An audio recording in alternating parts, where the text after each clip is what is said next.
Hello বন্ধুরা, আলোচনার আজকের এপিসোডে আপনাকে স্বাগতম। জীবনে তো আমরা কত নিউজ পড়েছি এবং শুনেছি, কিন্তু কখনো কি এমন শুনেছেন যে প্রাণীর কামড়ে মানুষের প্রাণ যায়, বিভিন্ন রোগে আক্রান্ত হয়, তা সত্ত্বেও প্রজননের কারখানা তৈরি করা হয়েছে? কি শুনে অবাক হচ্ছেন? হ্যাঁ, ঠিকই শুনছেন। আজকে আমরা আপনাকে এমন একটি কারখানায় নিয়ে যাব যেখানে গেলে আপনি দেখতে পাবেন মশা দিয়ে পৃথিবী ভরিয়ে দেওয়ার পরিকল্পনায় মশার ডিম আবিষ্কার করা হচ্ছে। কথাটা শুনতে অবাক লাগলেও এটাই সত্য। আপনি যদি আমাদের চ্যানেলে নতুন হয়ে থাকেন তাহলে আরও নতুন নতুন ভিডিও পেতে চ্যানেলটি সাবস্ক্রাইব করে নিচে থাকা বেল বাটনটি প্রেস করে রাখতে পারেন। তো চলুন বন্ধুরা, শুরু করা যাক। বিশ্বের সবচেয়ে বড় মশা কারখানা ব্রাজিলে ডেঙ্গু মোকাবেলায় বিশেষ মশা উলবিতু তৈরি করা হচ্ছে। এদের শরীরে উলবিতু ব্যাকটেরিয়া বহন করে, যা ভাইরাস ছড়ানো রোধ করে। তবে এদের উৎপাদন, খাওয়ানো, বন পরিবেশে মানিয়ে নেওয়া এবং জনমত প্রতিষ্ঠা করা সবই বড় চ্যালেঞ্জ।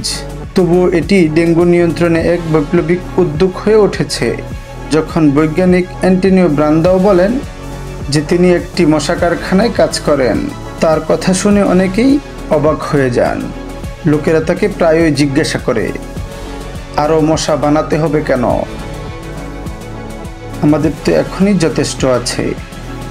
কিন্তু তিনি যখন বোঝালেন যে ল্যাবরেটরিতে উৎপাদিত এই বিশেষ মশা আসলে ডেঙ্গু বিস্তার রোধে সাহায্য করতে পারে, যে রোগ প্রতি বছর ব্রাজিলে লাখ লাখ মানুষকে আক্রান্ত করে, জ্বর, মাথা ব্যথা আর হাড়ের ব্যথা সৃষ্টি করে, তখন তাদের মত বদলায়। তিনি বিশ্বের সবচেয়ে বড় মশা কারখানার উৎপাদক। দক্ষিণ ব্রাজিলের কুরিতিবা শহরে অবস্থিত এই কারখানা এবছর জানুয়ারি মাসে চালু হয়। এখানে প্রতি সপ্তাহে 10 কোটি এডিস ইজিপ্ট মশার ডিম উৎপাদনের পরিকল্পনা রয়েছে। তবে এরা প্রাকৃতিক মশাদের মতো নয়। প্রাকৃতিক এডিস ইজিপ্ট হলো ডেঙ্গু ভাইরাসের মূল বাহক, কিন্তু কারখানায় উৎপাদিত মশাদের শরীরে হারমোলেস উলবিতু নামের এক ধরনের ব্যাকটেরিয়া থাকে। এর আগে অস্ট্রেলিয়ার এক বাংলাদেশি গবেষক বাংলাদেশ থেকে সংগ্রহ করা মশার এই পদ্ধতি ব্যবহার করেছিলেন। এই ব্যাকটেরিয়া মশাদের ডেঙ্গু ও জিকা ভাইরাস ছড়ানোর ক্ষমতা কমিয়ে দেয়। পরিকল্পনা হলো এই মশাদের শহরে ছেড়ে দেওয়া হবে, যাতে তারা বন মশাদের সঙ্গে মিলিত হয়ে প্রজননের পর প্রজন্মে উলবিতু ভাইরাস ছড়িয়ে দেয়। ধীরে ধীরে এলাকার মশাদের বেশিরভাগের শরীরে ব্যাকটেরিয়া থেকে যাবে এবং ভাইরাস ছড়ানো ঝুঁকি কমে যাবে। এই কৌশলটি উলবিতু স্ট্র্যাটেজি বাস্তবায়ন করেছে অলাভজনক প্রতিষ্ঠান। ইতিমধ্যেই কলম্বিয়া, ইন্দোনেশিয়া এবং ব্রাজিলের কিছু অঞ্চলে সফলতা দেখিয়েছেন তারা। উদাহরণস্বরূপ ব্রাজিলের নেটোরই শহরে, যেখানে উলবিতু যুক্ত মশা ছাড়া হয়েছে, সেখানে ডেঙ্গুর প্রকোপ 69% কমে যায়। দেশের ফেডারেল সরকার এখন ভ্যাকসিনের মতো অন্যান্য প্রতিরোধমূলক ব্যবস্থার পাশাপাশি এই নতুন উপায়ও গ্রহণ করেছে। বিশেষ করে গত বছর দেশে রেকর্ড 65 লাখ ডেঙ্গু রোগী শনাক্ত হওয়ার পর এই পদ্ধতি গ্রহণ করেছে। কারখানার ভেতরের চাঞ্চল্যকর তথ্য: একটি মশার ডিম পাড়তে সামান্য পরিমাণ পানি যথেষ্ট, যেমন পুরনো টায়ারের ভেতরে জমে থাকা পানি, বোতলের ঢাকনায় থাকা ফুটো ফুটো পানি।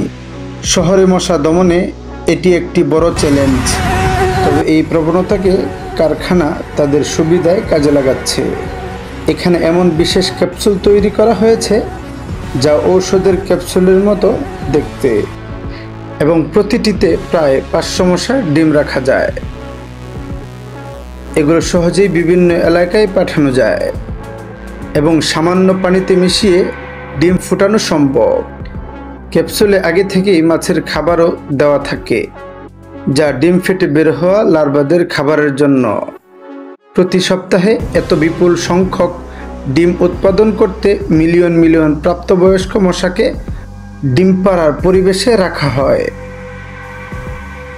গবেষকরা নিশ্চিত করেছেন যে সব মশার শরীরে উদ্ভিদ ব্যাকটেরিয়া সঠিক স্ট্রেন রয়েছে।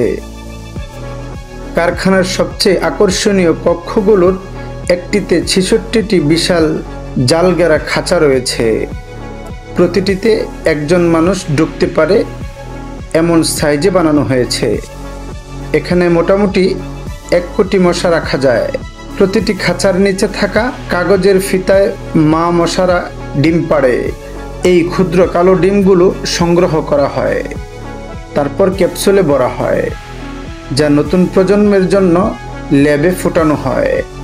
তবে ডিম থেকে মশার পূর্ণ বিকাশ ঘটানো সহজ কাজ নয়। এডিস ইজিপ্টের জীবনচক্রের প্রতিটি ধাপে বিভিন্ন তাপমাত্রা ও আর্দ্রতার প্রয়োজন। ডিমগুলো শুকিয়ে না যায়, এজন্য সেগুলো ঠান্ডা কিন্তু আর্দ্র কক্ষে রাখা হয়। কিন্তু লার্ভাদের উষ্ণ পরিবেশ দরকার, তাই তাদের আলাদা নিয়ন্ত্রিত কক্ষে সরানো হয়। তাপমাত্রা বা আর্দ্রতার সামান্য পরিবর্তনও উৎপাদনকে ক্ষতিগ্রস্ত করতে পারে।